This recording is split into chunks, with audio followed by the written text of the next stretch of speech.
Danganronpa. There, now the people who comment after 5 seconds have already lost their first accusation against me. Hi media lovers, it's been a while. Sorry I've been gone so long. I've honestly had this video in the making for a year. Initially I was going to just have it be this thing I did in the background while I did projects similar to my other videos, but then I ended up picking up the pace with my actual job as a video editor. So this ended up being delayed like a million times. But now I'm back, and with a video involving one of my favorite visual novel franchises. What franchise, you might ask? Well, as you can tell by the title, Danganronpa. Danganronpa is a series started in 2010 by Kazutaka Kodaka over at Spike Chunsoft. Starting with the entry trigger Happy Havoc, Danganronpa is, for the most part, a series of death games where high school students are forced to kill each other in order to escape. Though, there's one snag in that simple rule, but we'll get to that. After getting into the anime adaptation and then dropping it once they hit chapter 4 because I realized that they might be butchering the source material a little bit, I've been a fan going on, oh god, a decade now. But being a fan of something for a decade means getting older, looking back at the series and realizing it's definitely a product of its time. This video is essentially going to be me asking one simple question. If someone wanted to make the exact same game, Trigger Happy Havoc, with the exact same title, themes, characters, and story beats, what improvements would have to be made to the writing in order to make that possible? But this game isn't going to mean me just saying game means a minority, because that would be simple. And I'm making this video, so I'm clearly insane. No, I'm going to be going over plot holes too, ones that frustrate the fandom, ones that frustrate me, etc, etc. The game comes in chapters, and those chapters can be essentially split into daily life and deadly life. What I'll be going is going over each half of a chapter, and then at the end of each one, summarizing what I think it did well and what it did poorly, and then rewriting that segment. Also, for everyone's sake, I'm not going to touch the gameplay and how I would or wouldn't improve it. I don't know enough about game development, especially back during an era where I knew jack about video games, so I can't exactly go, oh, I changed this, and then assume that it's going to be easy on the developers to do that. This is stupid though. A couple more things to go over before I get started. While I'll be using footage from the official NIS America localization, I'll occasionally refer to the fan translation Project Zexpo. This is because I'm ultimately trying to keep things as in spirit with Kodaka's vision as possible, or at least as possible as a Black American woman 20 years younger than Kodaka can. Project Zexpo is more accurate to the original Japanese, at least according to bilingual fans, so if there's anything specific that needs to be mentioned that's drastically different from how they translated it in the official release for English, that's the translation I'm going to be referring to. Also, for everyone watching this video who has never picked up Danganronpa in their lives, the blood is pink. That's just gonna be a thing you're gonna have to get used to real quickly. The blood is pink. And with that, let's get started. A monochrome bear sits across from a blindfolded and bound man. It presses a button and a rocket emerges, closing around the man like an Iron Maiden. We see a name, Blast Off, and the man is shot off into space before plummeting back to the ground.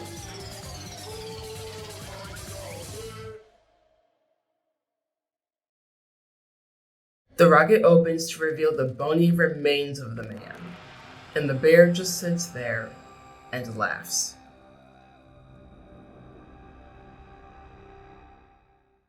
Anyway, the opening translation starts talking about Hope's Peak Academy, a government-funded high school that scouted students from other high schools instead of taking applications.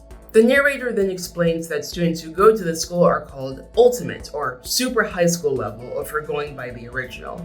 Ultimate is technically inaccurate. Super High School level does indicate, oh yeah, it's for high schoolers. They're good at what they do for their age. But I'm gonna say Ultimate for the rest of this video, mainly because Super High School level, or SHSL, is a bit of a tongue twister for me. Let's not talk about how many takes that was. Our narrator, Makoto Naegi, is one of these ultimates, though he is a bit different from the average one. Makoto had his name put into a lottery and was selected to attend Hope's Peak as the ultimate lucky student. Makoto describes himself as painfully average, with the only exceptional thing about him being his optimism. Still, he is excited, though terrified, to attend a prodigious school for the elite. He excitedly takes one step onto the premises and blacks out. Makoto wakes up in a strange, unfamiliar classroom. The windows are covered with metal plates, and on the desk is a handwritten orientation guide. Following the guide's instructions, Makoto makes his way to the main hall, where he meets the other members of his would-be class. Counting him, there are 15 students, all confused from having woken up in a similar state. They decide to orient themselves with introductions. Kiyotaka Ishimaru, nicknamed Taka in the English dub, is the ultimate moral compass in the official translation, though in the original Japanese it's Public Morals Committee member. Basically, he's a member of a student council. He's a loud but well-meaning stickler for the rules, lecturing you no matter how slight your offense is. Toko Fukawa is the ultimate writing prodigy and has been writing best-selling romance novels since she was 10. Initially coming off as shy, she reveals herself to be a defensive ball of anxiety with self-esteem issues. If only she didn't try to combat this by insulting both herself and others before they can insult her. Sayaka Maizono is officially the ultimate pop sensation, though that's because in 2010 her title of Idol wouldn't have been that popular over here in the West. She's pretty and kind, and when Makoto mentally likens her to a doll, she says that she isn't a doll and freaks out the poor boy, joking about being psychic before admitting she just has good intuition. Makoto admits that he's shocked to see her, and not just because she's an idol. They delay saying this for a while, and I'll just say it now. They went to the same middle school. Leon Kawada is the ultimate baseball star. Leon's the kind of guy who has a lot of natural talent without needing to put in any work or even passion. In fact, he hates baseball and quit his team the moment he got scouted by Hope's Peak. He wants to become a musician and is convinced it'll be easy. Next is, listen, I'm just gonna have him introduce himself because I cannot make this shit up. I am Hifumi Yamada, but if you want to call me by my nickname, the Alpha and the Omega! I don't mind. Hifumi's original Japanese title is Dojin Author, which I'd personally translate as Ultimate Indie Writer, though considering he only writes works involving other people's creations, I understand why his official title is Ultimate Fanfic Creator. He's a stereotypical male otaku with strange mannerisms and perverted tendencies. He also has a habit of calling everyone by their last names, as such as calling Makoto Mr. Naegi. Aoyasa Hina, nicknamed Hina in the English version, is the ultimate swimmer. She's a laid-back, bubbly tomboy who's a bit of an airhead. As of right now, the only other thing of note is her proportions, which the game itself calls out, and that just makes me understand how good of a swimmer she is. The girls get in the way.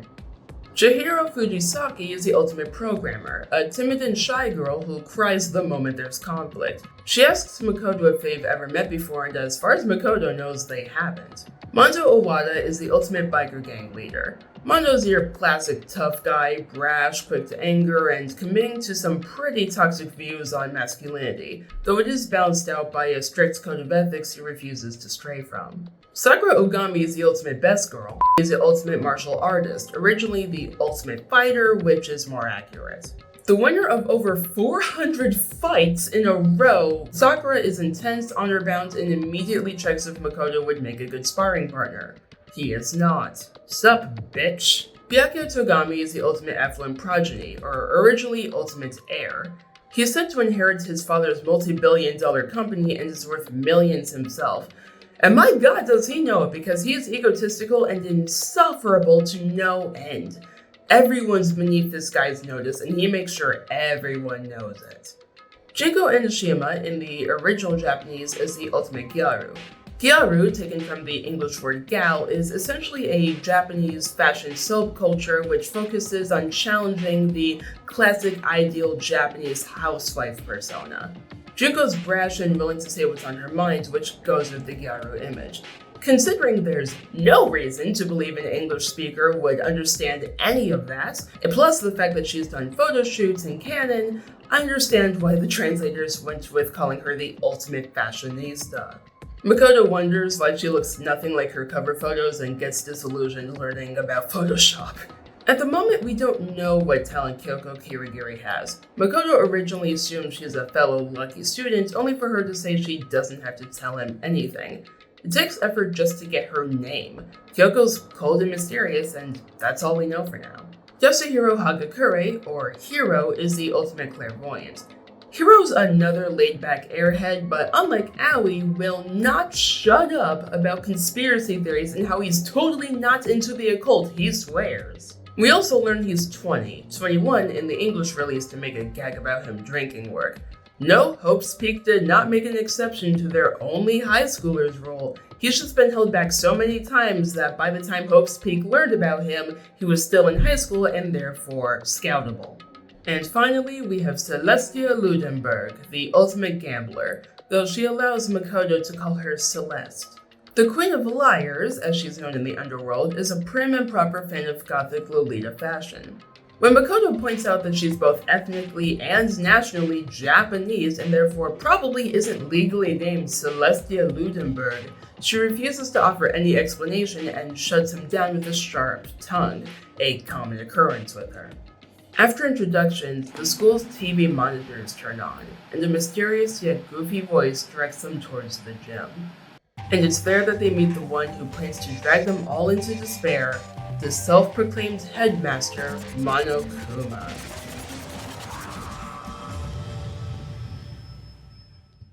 There, he declares that all of them, as Hope's Peak Academy students, are the hope of the world, and to keep them safe, they're going to live out the rest of their lives in the school, with no contact with the outside world. Well, actually, there is one way to graduate from this school: by destroying their communal life and bringing their peace to an end. By committing a murder. Mondo picks up Monokuma in a rage and, well, this happens. Piece of shit! Watch out! Huh?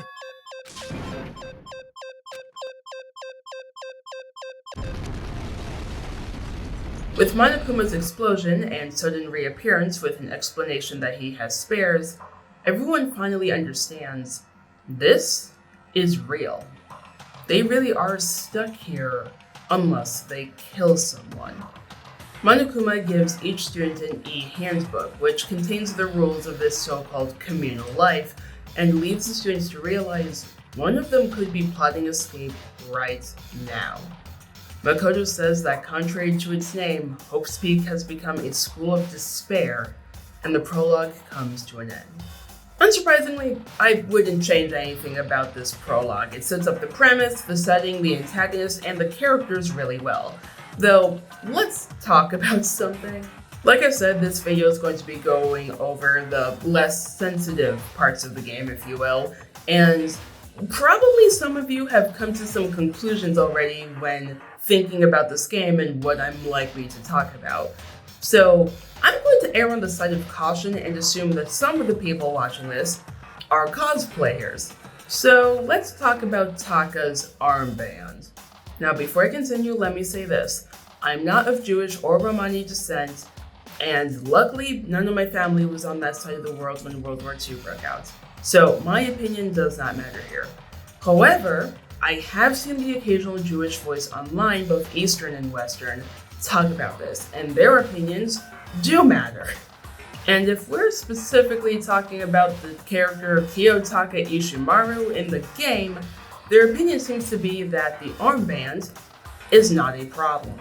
But, and this is what has caused confusion, if you're cosplaying Taka, especially in the West, don't be surprised if you get some odd looks.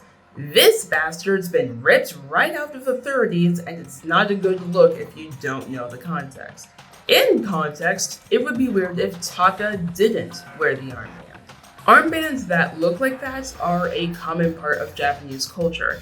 More specifically, they're worn by student council members with the red color symbolizing leadership. And What's Taka's original Japanese talent again? On top of that, Japanese school uniforms are based on military uniforms. As you probably should have guessed by the name, sailor uniforms are based off of the British Navy. Between that context and the fact that Taka's design was purposefully exaggerated from normal Japanese standards to make him look insane, it's no wonder that once the game was brought over to the West, people got the wrong idea.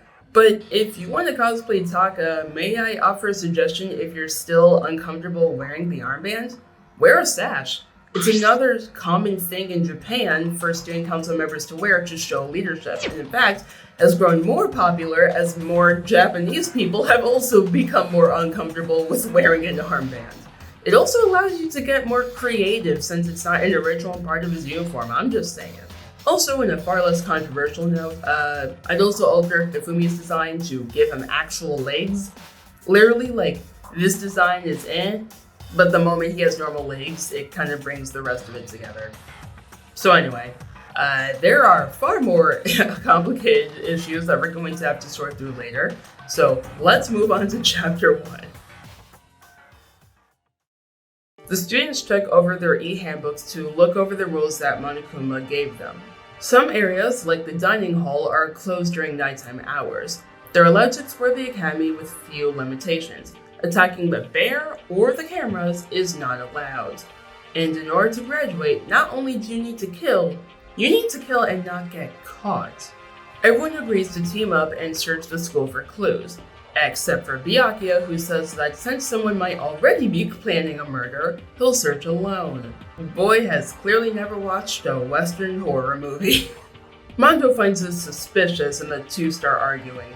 Monokuma tries to intervene, but all that gets him is a punch from Mondo and a black screen. Makoto wakes up in a dorm and realizes that it's his. There's a note from Monokuma with details specifically about the dorm rooms not mentioned in the e-handbook. Water is turned off during nighttime hours, the girls' rooms have sewing kits with a map of human vital points, and the boys get toolkits and a nice note encouraging blunt force trauma. Keep it classy, Monokuma. Also, the girls' bathroom doors have a lock while the boys don't. Though strangely, when Makoto tries opening his bathroom door, it seems to be locked anyway. We learn later via Monokuma that the door isn't actually locked, it's just stuck because it doesn't sit in the frame correctly. Monokuma tells him the trick on how to open it. When Makoto leaves his room, he runs into Sayaka, who's on her way to wake him up. It's at this point that they acknowledge that they were former classmates, and the game's not subtle about them having crushes on each other that neither of them acted on back then. Sayaka then declares that she'll help Makoto as they try to find a way out as his assistant, a lean on the fourth wall calling out how there's always an assistant character in games like this. Eventually, everyone gathers in the dining hall, minus Kyoko for some reason, and they start the meeting without her. Sadly, all they discovered is that the dorm rooms are soundproof and all the windows are covered with metal plates. Also, there are two blocked off flights of stairs, one leading to another floor and one to the second floor of the dorm specifically. At this point, Kyoko shows up with a map of the school. Don't ask, she does not reveal where she got this from, and declares that they are all indeed inside Hope's Peak Academy, or at least a perfect replica. The students worry about the implications of this, considering there are no other students around and they were seemingly kidnapped by their own school, but Hiro's convinced that this just proves it's all an elaborate prank. Celeste shuts that down, saying they were kidnapped with no way out and no idea what the kidnappers' motives are. She says that all they can do is adapt, and suggests that with the threat of murder lingering in the air, they should all agree to refrain from going out during the designated nighttime hours to eliminate any anxiety. Agreeing that this sounds like a good idea, everyone heads to their rooms for the night. At this point, an air mission plays. Yep, this game has air missions. They're called Monokuma Theater, and they're basically Monokuma saying whatever he wants to the audience. I'll just bring up the ones I like personally. In this one, he gives an ominously ironic headmaster speech, saying the students' first day was a success and promising to send them off into a new tomorrow. It's so simple and typical that it kind of comes off as creepy. The next day opens with a Monokuma announcement declaring the end of nighttime, and Makoto immediately heads to Sayaka's room.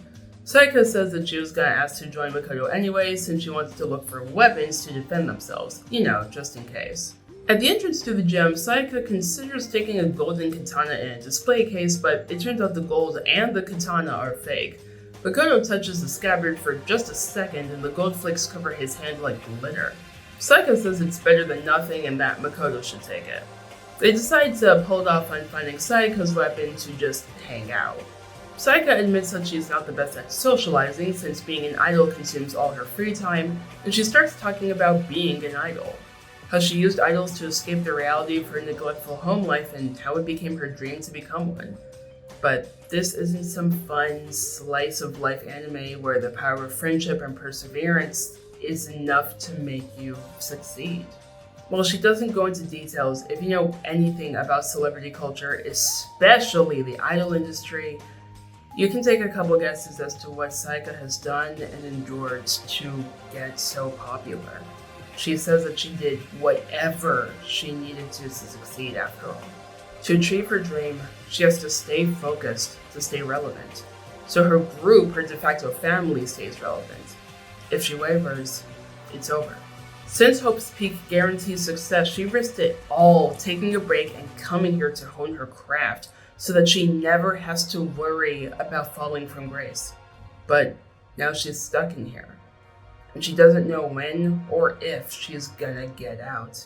Makoto tries to calm Saika down by asking if she's hungry, and she accepts the excuse to put the mask back on, to smile and pretend everything's alright. At this point, Makoto heads back to his room to put the katana on display, and we start free time events. Free time events, or FTEs, are basically time to spend with your fellow classmates. It's a chance to get to know them better and socialize before, they stop being someone you can socialize with. Probably to get the players more comfortable with the mechanic, the only person you can hang out with for this run is Saika.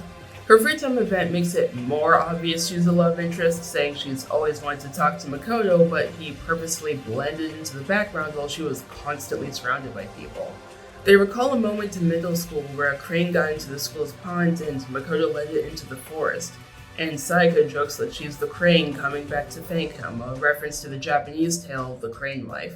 Saika admits that she's clinging onto Makoto because her intuition says that he'll lead her to safety, just like he led that crane. While Makoto doesn't promise to save her, he does promise he'll try his best. Monokuma Theater! He's finding amusement in how the students still have hope of escaping and is excitedly wondering when their hope will begin to die. Fun chat, Monokuma. After another day of socializing, Kiyotaka barges into Makoto's room. Freaking morning, people. He's apparently done this with everyone and has ordered that everyone should eat breakfast together at 7 a.m. from now on. The students wonder who would be crazy or malicious enough to put them all in the situation, and Chihiro brings up a serial killer that's been on the news recently. Genocide Jack, or Genocider Sho in the original Japanese, with Sho being a kind of placeholder name that's generic, like Jack. Whoever this guy is, they're a homicidal maniac whose calling card is writing the words bloodlust at each crime scene. Monokuma interrupts breakfast to bring the tranquil times to an end. Bored of waiting, he's decided to bring them a stronger motive to get out of here. He's prepared videos showing everyone what's going on outside the school. In the AV room, Makoto watches his tape first. It starts with his family congratulating him on getting into Hope's Peak, before cutting to his torn-up living room, with his family nowhere to be seen. A Monokuma voiceover says Makoto can find out what happened to them after graduating. Based on everyone's reactions, their videos were similar. Saika runs out of the room and Makoto follows her. Finding her in the same classroom he woke up in, Makoto tries to comfort her, saying that the videos must be fake. It doesn't work, and Saika breaks down, saying Makoto is the only one she can trust and begs him to stay by her side. After reassuring her the best he can, Makoto calls it a night, knowing he has to get out of here, but not feeling himself as capable of murder, wondering if everyone else actually feels the same. Right before nighttime hits, Saika rings Makoto's doorbell and says she heard someone try to break down her door. While they seem to have left, she's still afraid of something happening. Makoto suggests she sleep in his room for the night, and when they both get flustered by the implications of that, Saika says they can switch rooms for the night. After showing her the trick to get into the bathroom, Makoto goes to Sayaka's room. He finds her DVD in the trash and the sewing kit Monokuma mentioned, then goes to sleep. Monokuma Theater! Monokuma tells us to imagine being on a spaceship leaving Earth, comparing it to Noah's Ark. Gee, I wonder if they'll ever see them explore that idea.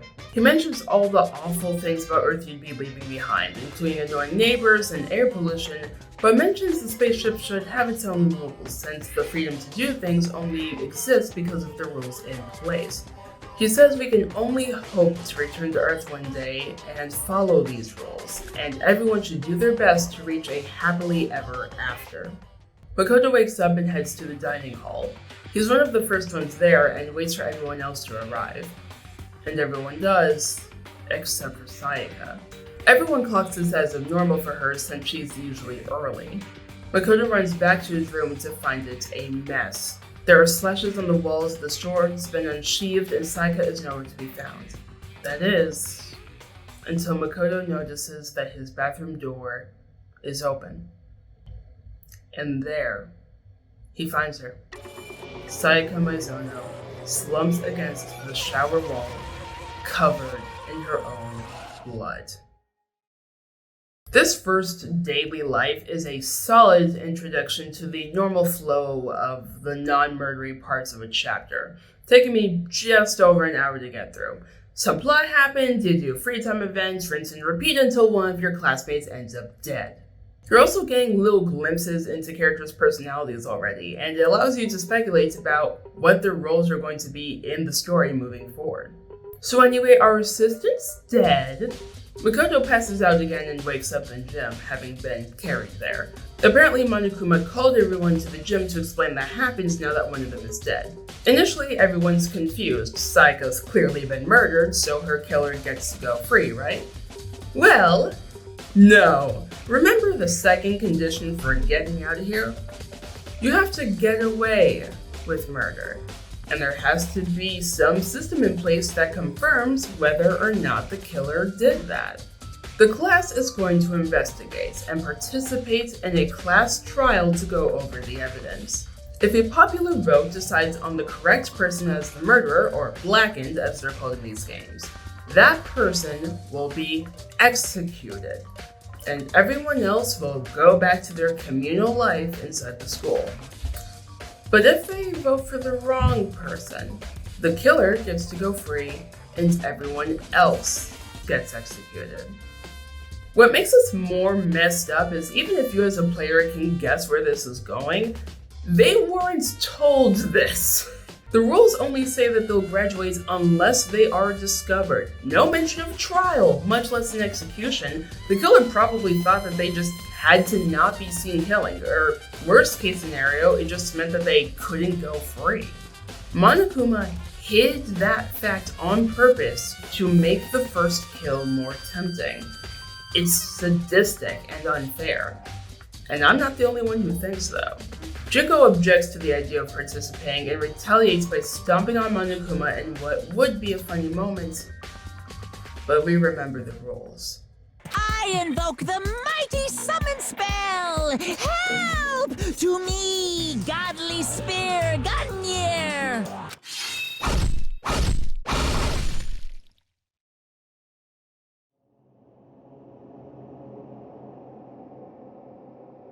After a few agonizing seconds of Junko's body twitching, eyes wide, asking why this is happening to her of all people, she drops dead. A horrible example to the students of what defying Monokuma will get you. Sure that they've been scared into complacency, Monokuma offers some assistance in the form of a Monokuma file, essentially an autopsy report giving details about the victim, namely time, place, and cause of death. Pretty helpful when there's no reason to believe any of these students can figure that stuff out on their own. It takes all of 5 seconds for Celeste to point out that the file lists Sayaka's cause of death as Makoto's bathroom, immediately turning half the class against the poor guy. With a need to clear his own name and get justice for Sayaka, Makoto steals his nerves and the investigation begins. So, what evidence do we find? The lint roller in Makoto's room was used, despite him never touching it. When talking to Kyoko, she confirms that there's not a single strand of hair in sight. The replica sword is out of its sheath, and a lot of the handle's gold coating is missing. The sheath is covered in scratch marks. There's a knife lodged in Sayaka's abdomen. Sayaka's right wrist is broken and has gold specks on it. Her hands are clean except for some blood on her left pointer finger. Some writing behind her on the wall that says 11037. Yep, 11037, that's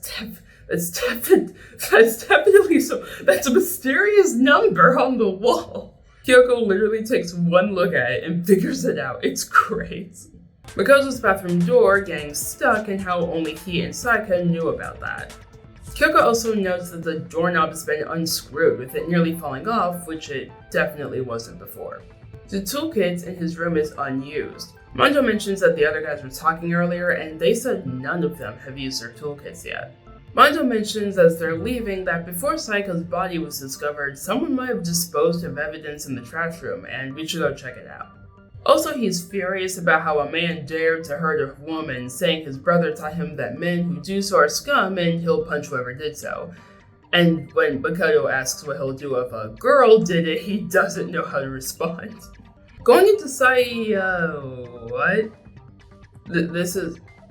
This is her room. Okay, yeah, game confirms it. The nameplates were switched. Makoto goes and gets Sayaka's DVD from earlier for emotional closure. Also, Byakuya says that Sayaka's death is Makoto's own fault, assuming that the killer was coming after him and found Sayaka instead. Such a nice guy, that Byakuya. In the AV room, we learn that Sayaka's motive was her idol group. The video cuts to them on the ground, either unconscious or dead. Monokuma's voiceover states that the group fell apart, and Sayaka has nowhere to return to. He asks what could have caused a successful group to fall apart, and then cuts to that screen again. Look for the answer after graduation. A knife's missing from the kitchen. Aoi's there and says that last night she went into the kitchen for tea and remembers the knife initially being there. She stayed in the dining hall to drink and when putting her glass away, noticed it was gone. In the trash room, we see a giant gate in the way. Monokuma appears and says only the person on cleaning duty can open it. Oh yeah, by the way, while Makoto was recovering from getting punched, Monokuma apparently showed up and told the rest of the class that one person would be responsible for dealing with the trash each week. Anyway, only one person can open the gate. Turns out that person is Hifumi, who has the key and lets us in, keeping guard since he's convinced Makoto did it. So, what's important here? A broken glass ball, a burnt up and bloody white sleeve, the furnace being about 30 feet away from the gate and still on, and the large buttons to said furnace. Hifumi claims that when he checked yesterday, the furnace was off and the gate was locked. Asking Hiro, he confirms the broken glass ball was his crystal ball, which he forgot in the laundry room. He's appalled at its damaged state, considering the guy he bought it from claimed it was unbreakable and he paid $1 million for it. Oh, dude. At that, a bell chimes. Monokuma announces that it's time for the class trial. Directing the class towards a previously locked red door, they find an elevator that takes them all down to the courtroom. Right before stepping in, Kyoko stops Makoto, emphasizing the need for him to solve this case himself. If you don't, she says, you'll never come to grips with the truth. With those words, Makoto steps onto the elevator and we get an overhead shot of our remaining 13 students, with the silent understanding that as the game progresses, the space will become emptier and emptier. The class enters the courtroom and goes to their assigned seating, a circle where everyone faces each other. And before we get to solving the mystery of Sayaka's murder, there are a few questions about the courtroom to clear up. Kyoko points out how the stands of the deceased have their photos in their stead, and Monokuma mockingly says it's so they can participate even in death. Celeste then points out an empty 16th seat. Monokuma brushes it off, saying the courtroom happens to sit 16 people. While we as an audience can tell this is BS, we don't exactly have time to question him further. Time to solve a murder. First, we need to clear Makoto's name as fast as possible. Clearly, the murder weapon was the knife taken from the kitchen, and Aoi can vouch for Makoto that she never saw him enter the dining hall. Toko accuses Aoi of protecting Makoto, saying they're accomplices. Byakuya takes the opportunity to ask Monokuma if accomplices count as a second blackened, to which he says, No, the one who did the killing is the one who gets to leave. Chihiro wonders aloud if there was an accomplice and they just didn't know that there was no benefit to it, but Monokuma says there aren't any damn accomplices in this murder. It's pretty funny how you can get under his skin by just dragging things out. Suspicion is momentarily shifted to Aoi, but Aoi wasn't dining alone. Sakura was with her when she drank tea. On top of that, Sakura stayed in Aoi's room last night since Aoi's video scared her and she asked for company, so they're both in the clear. So then, who took the knife? Well, there was one other person who entered the kitchen while Aoi was in the dining hall, but she didn't think it was relevant since that person is no longer with us. It was Sayaka herself, making a beeline to the kitchen and quickly leaving. Considering she was looking for a weapon earlier to defend herself with, this isn't too strange, but this puts the blame back on Makoto. Sure, he couldn't have taken the knife, but now that we know the killer probably took it from Sayaka herself, he is back to being the most likely suspect. But as things start to look bad, Kyoko starts speaking.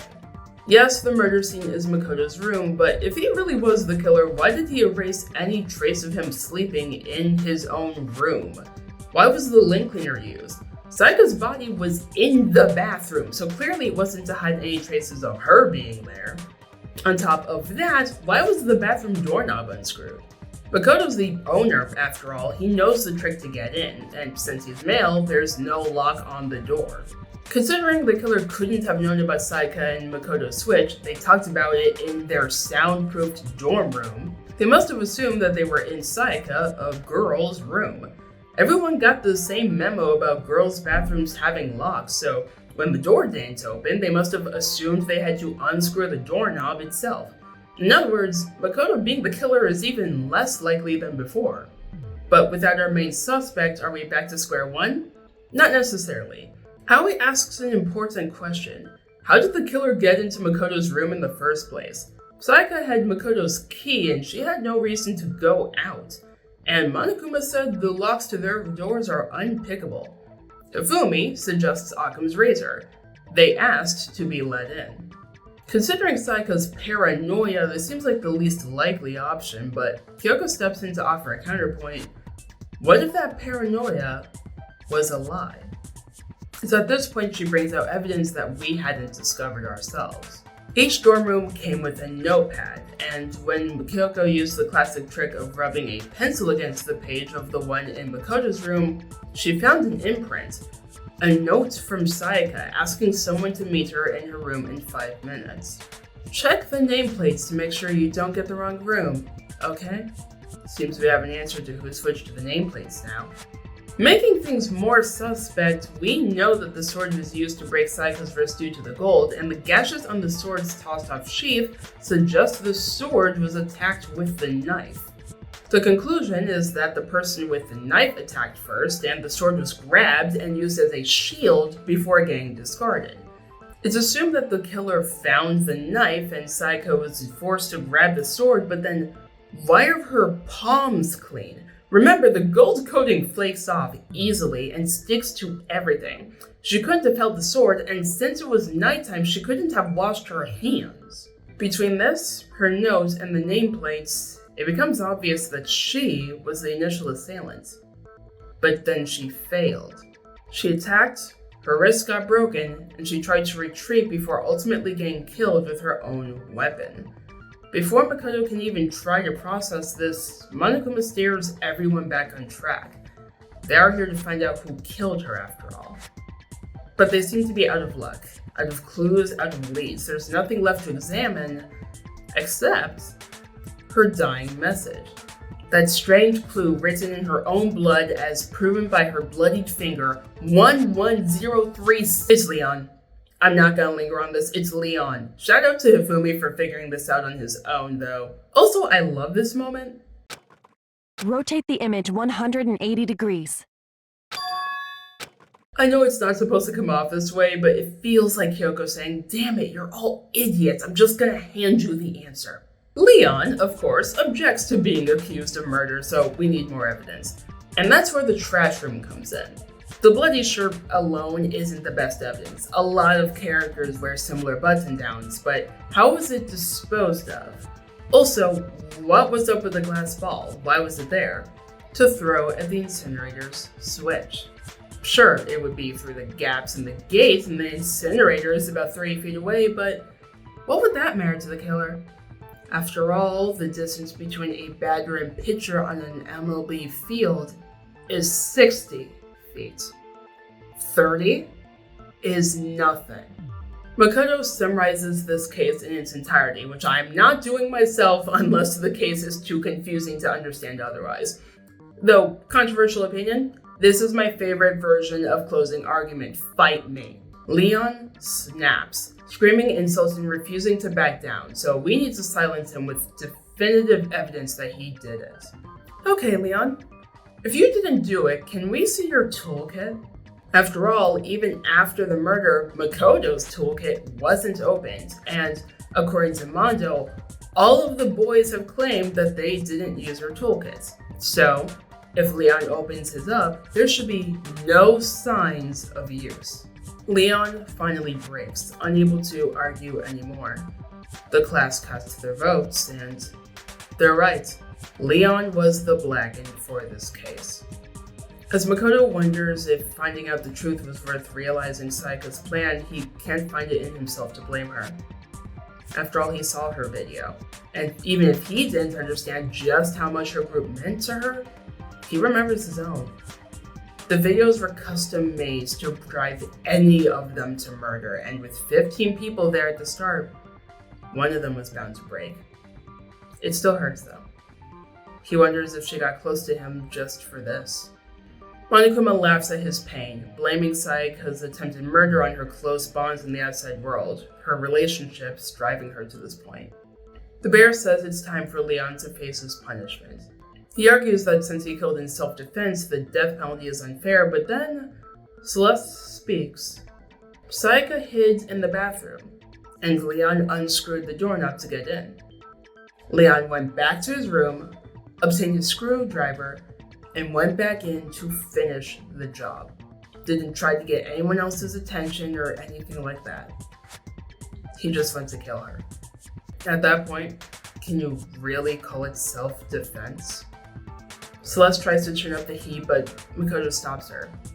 After all, in a normal scenario, neither Leon nor Sayaka would have tried anything like this.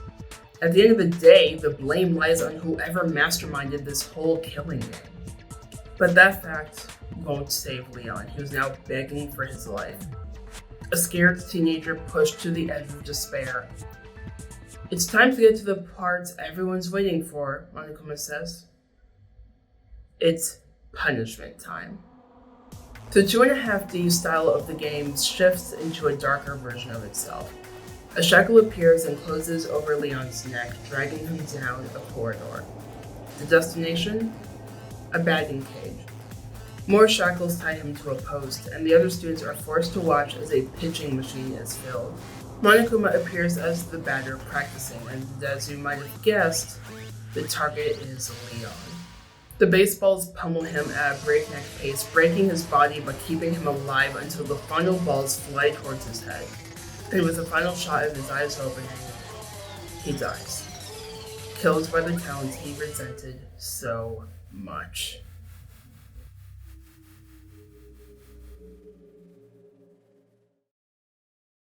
The remaining students are horrified, and Monokuma simply says that if they hate it so much, they just have to cut off all ties from the outside world. Kyoko asks him about what he said prior, about how everyone was waiting for the execution to get started, but he refuses to answer and disappears, leaving everyone in shock. Kyoko pulls Makoto aside to talk to him, and he asks if it's about Sayaka. He understands now what she meant by him needing to reach the truth on his own.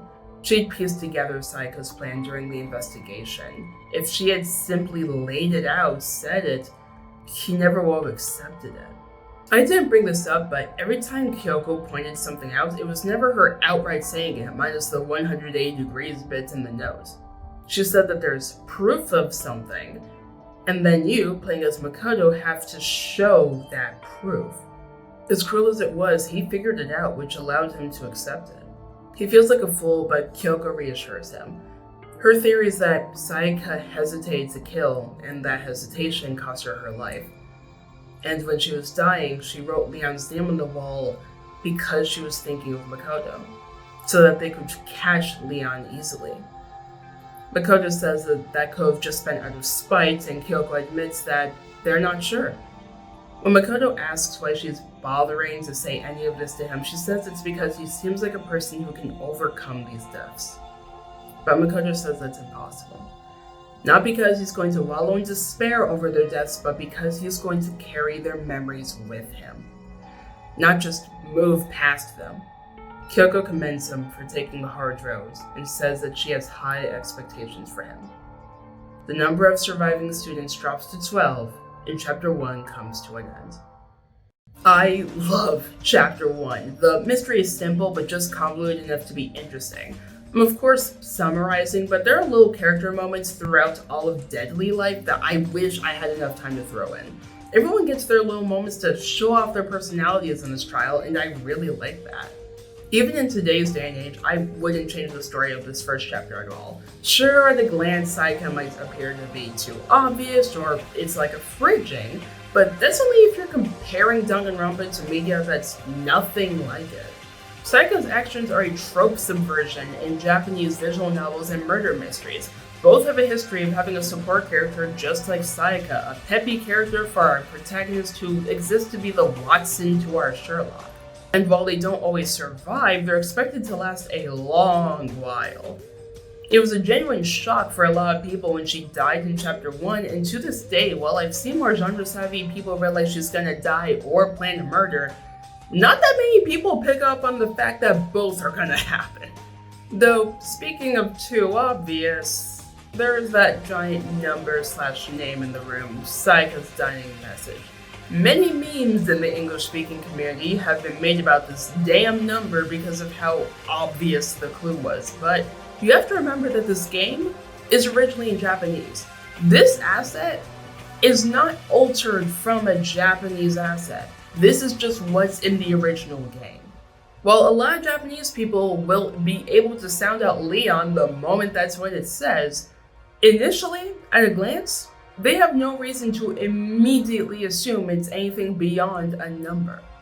I still blame the localization team for not at least trying to make this more challenging though, a mistake they try to rectify in later entries of the series. Stepping out of Kidaga's mind and into the localization teams, I just see what happens if you do what Saika did. You put your back to a wall and you write Leon on it and see what happens. In fact, that's what I did. I stood in front of my whiteboard, clutching a marker close to my index finger, and wrote Leon behind my back. Then I smeared the end until it looked like 2 1s. This is my favorite, a combination of 2 of my attempts. Clean it up, add some texture, and you have a proper 11037 for an English-speaking audience. Other than that, it's a great first chapter. It gives Makoto a reason to step into an active role, needing to prove he isn't the killer and gain justice for Saika, and leaves you with several questions that'll stay in the back of your mind throughout the whole game. It's a perfect setup, and you go into Chapter 2 feeling pretty excited until you remember this game came out in 2010.